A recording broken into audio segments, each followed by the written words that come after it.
Hello everyone, this is Puruj अनुथरिया।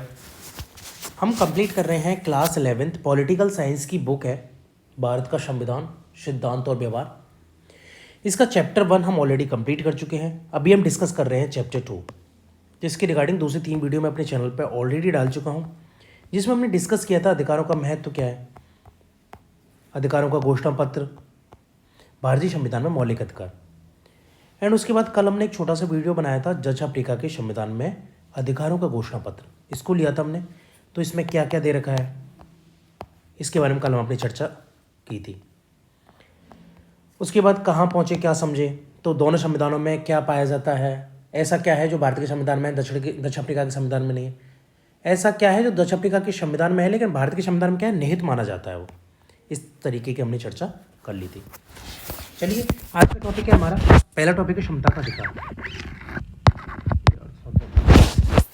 पहला topic क्या आज का हमारा, क्षमता का अधिकार। तो निम्न 2 स्थितियों पर विचार करें। ये काल्पनिक स्थितियां हैं, पर ऐसी बातें होती रहती हैं और आगे भी हो सकती हैं। क्या आपको इनमें मौलिक अधिकार को उल्लंघन दिखाई देता है? ठीक है, ये जनरल स्टेटमेंट दे रखा है, लाइन दे रखी है कि हाँ क्वेश्चंस पूछ रहे हैं हमसे। तो हमने क्या लाइन पढ़नी है, क्या दे रखा है, स्वदेश कुमार कोई है अपने गांव आया, उसके साथ उसका एक दोस्त भी था। गांव के एक होटल में उन्हें चाय पीने की इच्छा हुई। दुकानदार जो है वो स्वदेश कुमार को जानता था, पर उसके मित्र की जाति जानने के लिए उसने उसका नाम पूछा। उसके बाद क्या हुआ कि दुकानदार ने स्वदेश को तो एक सुंदर कप में चाय दी, लेकिन उसके दोस्त को कुल्हड़ में चाय दी, क्योंकि वह दलित था। क्लियर, समझ में हो गया कि 2 दोस्त थे, तो एक तो हायर कास्ट का था, एक लोअर कास्ट का था। गांव आए लौट के, चाय पीने की इच्छा हुई, किसी होटल वगैरह पर रुके। तो गांव वाले जो थे वो स्वदेश को तो जानते थे कि हाँ ये हायर कास्ट का है, तो उसको तो एकदम अच्छे से कप वगैरह में चाय दी। उसने दूसरे का नाम पूछा तो उसे लगा कि नीचे कास्ट का है, जो भी, मतलब लगा कि हाँ जो भी। तो उसने क्या किया, उसको एक कुल्हड़ में चाय दी। रीजन क्या था कुल्हड़ में चाय देने का, क्योंकि वह क्या था, दलित था। दूसरा, टेलीविजन के एक चैनल में समाचार पढ़ने वाले कुल 10 सदस्यों में से केवल 4 को यह आदेश दिया गया कि वे समाचार ना पढ़ें। वे सभी महिलाएं थी। इसका कारण यह बताया गया कि वे सभी 45 वर्ष की उम्र को पार कर चुकी हैं, लेकिन इस अवस्था को पार कर चुके 2 पुरुषों पर यह प्रतिबंध नहीं लगाया गया। यानी कोई टीवी चैनल था, उसमें क्या है 10 लोग थे जो समाचार पढ़ते थे। उनमें से क्या था कि कुछ महिलाएं थी, उन महिलाओं को रोका गया समाचार पत्र पढ़ने से। क्यों रोका गया, क्योंकि उनकी एज 45 वर्ष हो गई थी। लेकिन इन 10 सदस्यों में कुछ ऐसे पुरुष भी थे, यानी कि 2 पुरुष ऐसे भी थे जिनकी एज 45 प्लस थी। नहीं, ये गलत निशान लग गया। उनकी एज क्या थी, अरे क्या हो रहा है ये, उनकी एज क्या थी, 45 प्लस थी, लेकिन फिर भी उन पर प्रतिबंध नहीं लगाया गया। तो ये जो है वो क्लियरली भेदभाव है, समानता नहीं है। भारतीय संविधान में अधिकार, भारत का संविधान नहीं, इसको हम अलग से वीडियो बनाएंगे एक छोटा सा, है ना। ये भेदभाव के स्पष्ट उदाहरण हैं। एक में जाति का, दूसरे में लिंग के आधार पर भेदभाव किया गया। आपकी राय में क्या ऐसा भेदभाव उचित है? बिल्कुल भी नहीं। आप किसी से लिंग के आधार पर, जाति के आधार पर भेदभाव कैसे कर सकते हो? जाति, लिंग, धर्म, जन्म, समुदाय एक्सेट्रा, इन सब चीजों के आधार पर भेदभाव नहीं कर सकते, क्योंकि ये बाय बर्थ होते हैं, इसमें किसी का हाथ नहीं है। सारे जो मनुष्य हैं वो एक समान होते हैं, चाहे वो मेल हो चाहे फीमेल हो, चाहे वो किसी भी जाति या किसी भी धर्म का हो। अगला आगे देखते हैं, समता का अधिकार ऐसे और अन्य प्रकार के भेदभाव को समाप्त करने का प्रयास करता है। यह क्या करता है, सार्वजनिक स्थान होते हैं जैसे कि दुकान हो गया, होटल हो गया, मनोरंजन स्थल हो गए, कुआं हो गया, स्नान घाट हो गया, पूजा स्थल हो गया, मेयर समानता के आधार पर प्रवेश देता है। यानी आप किसी भी दुकान में जाओ, आपसे ये नहीं बोलेगा कि आप दलित हो आप वहाँ बैठो, आप उच्च वर्ग के आप ऊपर बैठो, इस तरीके से नहीं। होटल है, बिल्कुल नहीं, आप किसी भी होटल में जाके टॉयलेट यूज़ कर सकते हो, पानी पी सकते हो, खाना खा सकते हो जाके, पैसे देने होंगे, बात अलग है। मनोरंजन स्थल हो गया, कुआ एक्सेट्रा, कोई भी जगह ऐसी जो सार्वजनिक जगह हो, वहाँ पर आप ऐसा नहीं कर सकते किसी के साथ असमान व्यवहार किया जाए। केवल धर्म, मूल वंश, जाति, लिंग, जन्म स्थान या इनमें से किसी के आधार पर प्रवेश में कोई भेदभाव नहीं हो सकता। यह उपर्युक्त आधारों पर लोक सेवाओं में भी कोई भेदभाव वर्जित करता है। यानी जो पब्लिक सेवाएं होती हैं, लोक सेवाएं यानी कि जो जॉब्स होती है ना, पब्लिक सर्वेंट वगैरह जो होते हैं, वहाँ पर भी कोई भेदभाव नहीं कर सकता। यह अधिकार बहुत महत्वपूर्ण है क्योंकि पहले हमारे समाज में समानता के आधार पर प्रवेश नहीं दिया जाता था। क्या ऐसी बातें हमारे देश में होती हैं? ऑब्वियसली न्यूज़पेपर उठा के देखो तो मिल जाती हैं, या ये सब काल्पनिक है। हाँ, ये कह सकते हैं कि पहले की अपेक्षा थोड़ी चीज़ें कम हो गई हैं,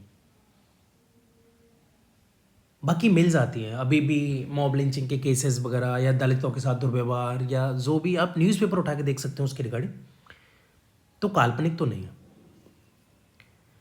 छुआछूत की प्रथा असमानता का सबसे भद्दा रूप है।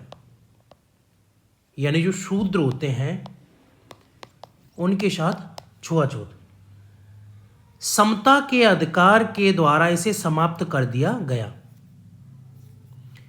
उसी अधिकार के अंतर्गत यह भी व्यवस्था की गई कि केवल उन लोगों को छोड़कर जिन्हें सेना या शिक्षा के क्षेत्र में गौरवपूर्ण उपलब्धि प्राप्त की है, राज्य किसी भी व्यक्ति को कोई उपाधि प्रदान नहीं करेगा। यानी कि संविधान ने इसको भी स्ट्रिक्ट कर दिया कि तुम किसी को उपाधि नहीं दोगे। अब उपाधि जो है पूर्ण रूप से वर्जित है। किन को छोड़कर? एक तो सेना को छोड़कर और दूसरा शिक्षा को। क्लियर है? इस प्रकार समता का अधिकार भारत को एक सच्चे लोकतंत्र के रूप में स्थापित करने का प्रयास करता है। यानी राइट टू इक्वालिटी जो है, राइट टू इक्वालिटी, ये क्या है? एक सच्चे लोकतंत्र के रूप में स्थापित करने का प्रयास करता है जिसमें सभी नागरिकों को समान प्रतिष्ठा व गरिमा प्राप्त हो सके, यानी भी अपनी डिग्निटी के साथ और सेल्फ रेस्पेक्ट के साथ अपने जीवन को जी सके। क्या आपने संविधान की प्रस्तावना पढ़ी? यह समानता को कैसे परिभाषित करती है? आप पाएंगे कि समानता के बारे में दो बातों का उल्लेख है। एक बार इसको पढ़ लेते हैं। अनुच्छेद 16(4) क्या कहता है? इस अनुच्छेद की कोई बात राज्य को पिछड़े हुए नागरिकों के किसी वर्ग के पक्ष में जिनका प्रतिनिधित्व राज्य की राय में राज्य के अधीन सेवा में पर्याप्त नहीं है, नियुक्तियों या पदों के आरक्षण का प्रावधान करने से नहीं रोकेगी। यानी कि अगर किसी को आरक्षण दिया जाता है, आरक्षण किस बेसिस पर? जाति के बेसिस पर, पिछड़े के बेसिस पर, तो ये उन्हें नहीं रोकेगी। और ये किस वजह से होगा? क्योंकि राज्य के अधीन सेवाओं में पर्याप्त जो है प्रतिनिधित्व नहीं है। यानी फॉर एग्जांपल मैं बात करूंगी, जैसे कि 100 पोस्ट है कोई, जिसमें से 80 जो है वो अपर हो गया। अगर 20 ही ओनली है, या फिर मैं बोलूं कि 90 जो है वो अपर हो गया और 10 ही ओनली जो है वो अदर के लिए है, SC STs एंड OBCs। यानी इनको ऊपर बढ़ने का मौका नहीं मिल पा रहा, तो रिजर्वेशन जो है वो दिया जाएगा। तो वो जो है वो समानता के उसको थोड़ा सा साइड में रख करके दिया जाएगा, क्योंकि जाहिर सी बात है कि देखो एक आदमी को राइट दिया जा रहा है किस चीज का, रिजर्वेशन का, और एक आदमी को रिजर्वेशन का राइट नहीं है, तो ये तो असमान व्यवहार हो गया। लेकिन इस असमान व्यवहार इसलिए किया जा रहा है क्योंकि एक पर्टिकुलर जो समुदाय है उसका रिप्रेजेंटेशन नहीं है, उसके रिप्रेजेंटेशन को बढ़ाने के लिए रिजर्वेशन की फैसिलिटी दी जा रही है। तो ये क्या है, प्रतिष्ठा की समानता और अवसर की समानता, इन दो बातों का उल्लेख किया गया है। यानी किन किन बातों का उल्लेख किया गया, प्रतिष्ठा की समानता और अवसर की समानता। अवसर की समानता का अर्थ है कि समाज के सभी वर्गों को समान अवसर मिले। अगर उनको समान अवसर नहीं मिल रहा है तो उनको रिजर्वेशन के थ्रू उनको आगे बढ़ाया जाए। क्या कह रहा है कि लेकिन जब समाज में अनेक सामाजिक विषमताएं व्याप्त हो तो वहां समान अवसरों का क्या मतलब हो सकता है। संविधान स्पष्ट करता है कि सरकार बच्चों, महिलाओं, सामाजिक और शैक्षणिक रूप से पिछड़े वर्गों को बेहतरी के लिए विशेष योजनाएं व निर्णय लागू कर सकती है। ये सरकार की जिम्मेदारी है कि बच्चों, महिलाओं और तीसरा कौन से, सामाजिक और शैक्षणिक रूप से जो पिछड़े वर्ग हैं उनके लिए विशेष योजनाएं व निर्णय लागू करें। आपने नौकरियों और स्कूलों में प्रवेश के लिए आरक्षण के बारे में अवश्य सुना होगा। आपको संभवतः आश्चर्य भी हुआ होगा कि समानता के सिद्धांत का पालन करने के बावजूद यहां आरक्षण क्यों है। यानी बात इक्वलिटी की जा रही है लेकिन फिर भी रिजर्वेशन दिया जा रहा है, तो ये तो इक्वलिटी नहीं हुई। तो वास्तव में संविधान का अनुच्छेद 16(4) क्या कहता है कि आरक्षण जैसी नीति को समानता के अधिकार के उल्लंघन के रूप में नहीं देखा जा सकता। यानी जो समानता का अधिकार है उसका उल्लंघन नहीं है, बल्कि आप संविधान की भावना देखें कि आप पाएंगे कि अवसर की समानता के अधिकार को पूरा करने के लिए यह जरूरी है। अगर ऐसा ना किया जाए तो क्या होगा, ये देख लेते एक बार। आप एक न्यायाधीश हैं, आपको उड़ीसा के पुरी जिले के दलित समुदाय के एक सदस्य हादी बंधु से एक पोस्ट कार्ड मिलता है। उसमें लिखा है कि आपके समुदाय के पुरुषों ने, मतलब उसके समुदाय के पुरुषों ने उस प्रथा का पालन करने से इनकार कर दिया जिसके अनुसार उन्हें उच्च जातियों के विवाह उत्सव में दूल्हे और सभी मेहमानों के पैर धोने पड़ते हैं। बहुत शर्मनाक बात है कि हादी बंधु कोई समुदाय है, मतलब इसमें दिया है एग्जाम्पल, तो एक्चुअली होगा तभी दिया गया है। हादी बंधु जो है कोई एक दलित समुदाय का सदस्य है, वो कहाँ का है, उड़ीसा के पुरी जिले का। तो उसने जज को क्या लिखा है कि उसके समुदाय के पुरुष जो हैं उनको जो उच्च वर्ग के दूल्हे आते हैं, उनके विवाह वगैरह में जो दूल्हे आते हैं, उसके मेहमान आते हैं, उसके पैर धोने पड़ते हैं। हम ये प्रथा नहीं करना चाहते, हमने इसके लिए मना कर दिया है। तो फिर उन लोगों ने क्या किया है, उस समुदाय की 4 महिलाओं को पीटा कि तुम करोगे कैसे, नहीं है करो ये। उन्हें निर्वस्त्र करके घुमाया।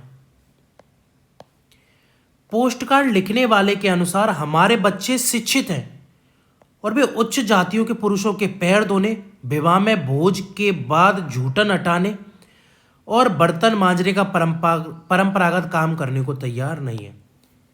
यानी हादी बंधु ने और क्या लिखा कि हमारे बच्चे जो हैं एजुकेटेड हैं, वो नहीं चाहते कि वो उच्च जाति के जो पुरुष हैं उनके पैर धोएं, उनके जो विवाह में जो भोज बचता है उसके झूठन को हटाएं, वो बर्तन वगैरह मांजे, वो इस काम को नहीं करना चाहते। यह मानते हुए कि उपयुक्त तथ्य सही है, आपको निर्णय करना है कि क्या इस घटना में मौलिक अधिकारों का उल्लंघन हुआ है। बिल्कुल हुआ है। आप इसमें सरकार को क्या करने का आदेश देंगे, तो भाई तत्कालीन प्रभाव से जो है एक्शन लेने का आदेश दिया जाएगा। क्लियर है? तो अवसर की समानता जो है वो बहुत ज़रूरी है। फॉर एग्जाम्पल कि अगर कोई एजुकेटेड पर्सन है,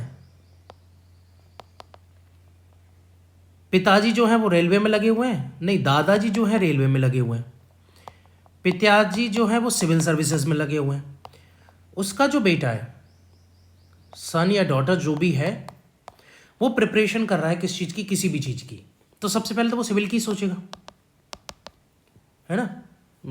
टीचर और ये वो वगैरह वो तो सोचेगा नहीं, क्योंकि पापा उसके ऑलरेडी सिविल में है। ये पूरे संपन्न है, इनका घर अच्छा है, पानी की फैसिलिटी, खाने पीने की फैसिलिटी, इनको अलग से रूम दिया गया है, घरों में एसी है, सारी जो सुख सुविधाएं जो हो सकती है वो सारी सुख सुविधाएं। इस बच्चे को क्या करना है या बच्ची को क्या करना है, आराम से बस बैठ के पढ़ना है, बुक्स वगैरह सब कुछ आराम से मिलेगा, कोचिंग लेना है कोचिंग मिलेगी, सब कुछ इसको जो कुछ चाहिए वो मिलेगा, अच्छी जगह रूम मिलेगा, सब कुछ फैसिलिटी।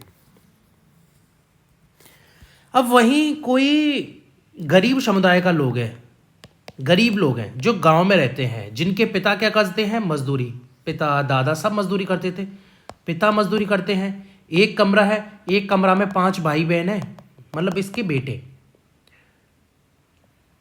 5 भाई बहन हो गए, खुद माता पिता, तो 7 लोग जो हैं वो रहते हैं एक ही कमरे में। इनके पास आजीविका का कोई दूसरा साधन नहीं है, पिताजी कब तक इनको बैठ के खिलाएंगे। ये प्रिपरेशन करने के लिए देखो, ना तो प्रॉपर कोचिंग दे सकते हैं इनके पिताजी, इनके लिए कोचिंग भी नहीं दे सकते, ना शहर में इनको रूम दिला सकते हैं, अच्छा रूम कहीं कोई मिल जाए जो 100 200 500 1000 2000 में, आज के टाइम का नहीं, थोड़ा सा पहले, या फिर आज के टाइम में भी बात करें तो 1,500 2,000 में कहीं मिल जाए, वहीं तो वहीं बना के कुछ खा लेगा, रह लेगा थोड़ा। बुक्स वगैरह का दिक्कत रहेगी, बुक्स काफ़ी कॉस्टली आती है, तो फिर बुक्स वगैरह कैसे खरीदे, नोट्स वगैरह लेना है। अगर कोचिंग की बात की जाए, अगर सिविल की कोचिंग की बात की जाए तो 2-2 लाख फीस है, तो ये जो है वो प्रोवाइड नहीं करा सकते। कैसे भी करके अगर कोचिंग भी प्रोवाइड करा दी तो डेली की खाने की टेंशन, डेली के रूम की टेंशन, हर महीने किराया देना है, बहुत सारी चीज़ें हैं। फिर ये सबसे बड़ी टेंशन होती है कि अगर मेरा इस साल नहीं हुआ तो मेरे घर में भाई बहन भी हैं, पिताजी बूढ़े होते जा रहे हैं। तो अगर आप सोचो कि ये वाले बालक और ये वाले बालक अगर सेम है तो ये मानसिकता आपकी बहुत छोटी है। सेम एग्जाम में बैठने के लिए इनको कुछ ऐसी प्रायोरिटीज दी जाएं जो कि इनको इनके बराबर कर सके। तो एक ही तरीका लगता है रिजर्वेशन, यानी कि समानता का अवसर, या अवसर की समानता, कि थोड़ी सी समानता दे दी जाए कि इनकी थोड़ी सी कट ऑफ कम जाए, इनको एक पर्टिकुलर रिजर्वेशन दे दिया जाए कि कम से कम इतने बच्चे तो इसी समुदाय से आएंगे। तो धीरे धीरे क्या होगा कि जैसे कि आज जो है, जैसे कि फॉर एग्जांपल किसी दलित समुदाय का कोई आईएएस बनता है तो उसकी पूरी फैमिली एकदम वेल सेटल्ड, सब कुछ अच्छा, रिलेशन होंगे, रिश्तेदारी वो भी वेल सेटल्ड। तो धीरे धीरे क्या होगा, वेल्थ बढ़ेगा, धीरे धीरे क्या होगा, वेल्थ बढ़ेगा।